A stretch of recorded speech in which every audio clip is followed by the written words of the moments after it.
প্ৰয়াত ৰোহিণী কুমাৰ গগৈ উদ্যানখন সুৰক্ষিত ৰাখি নতুনকৈ গৃহ নিৰ্মাণ হ'ব মৰাণ উচ্চতৰ মাধ্যমিক বিদ্যালয়ত।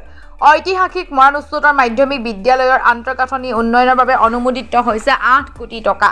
এই টকাৰে নতুনকৈ নিৰ্মাণ হ'বলগীয়া বিদ্যালয়ৰ গৃহ নিৰ্মাণ স্থানত বিদ্যালয়খনৰ প্ৰাক্তন অধ্যক্ষ ৰোহিণী কুমাৰ গগৈ উদ্যানখন থকা বাবে গৃহ নিৰ্মাণত কিছু সমস্যাৰ সন্মুখীন হৈছিল বিদ্যালয়ৰ কৰ্তৃপক্ষ। কিছু লোকে উদ্যানখন ভাঙি গৃহ নিৰ্মাণৰ বাবে সিদ্ধান্ত লৈছিল। ইয়াকে লৈ মৰাণত সৃষ্টি হৈছিল ব্যাপক প্ৰতিক্ৰিয়া। আজি বিদ্যালয়ৰ কৰ্তৃপক্ষ, বিদ্যালয়ৰ পৰিচালনা সমিতি আৰু ৰোহিণী কুমাৰ গগৈ স্মৃতি ৰক্ষা সমিতিৰ মাজত এখন ত্ৰিপাক্ষিক আলোচনা চক্ৰ অনুষ্ঠিত হয়। ত্ৰিপাক্ষিক সমিতিৰ আলোচনা চক্ৰৰ সিদ্ধান্ত মৰ্মে প্ৰয়াত ৰোহিণী কুমাৰ গগৈ উদ্যানখন সুৰক্ষিত ৰাখি নতুনকৈ গৃহ নিৰ্মাণ কৰিব।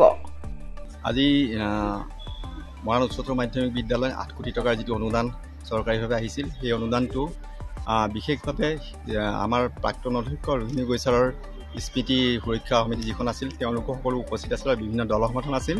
আৰু দল সংগঠনৰ আলোচনা মৰ্মে এই যিটো বিল্ডিং আহিছে, এই বিল্ডিংখন যাতে আমাৰ পাৰ্কখন, যিটো ৰোহিণী গগৈ ছাৰৰ স্মৃতি যিটো পাৰ্ক আছে, সেই পাৰ্কখন ক্ষতি নকৰাকৈ তেওঁলোকে সকলোৱে মত পোষণ কৰে আৰু তেনেকৈ বিল্ডিংটো আমাৰ বনোৱাৰ কাৰণে সকলোৱে থিৰাং কৰিলে আৰু আমাৰ বিল্ডিং কৰ্তৃপক্ষকো তেনেকৈ বনাবৰ কাৰণে তেওঁলোকে পৰামৰ্শ দিলে আৰু সেইমতে তেওঁলোকে মানি ল'লে।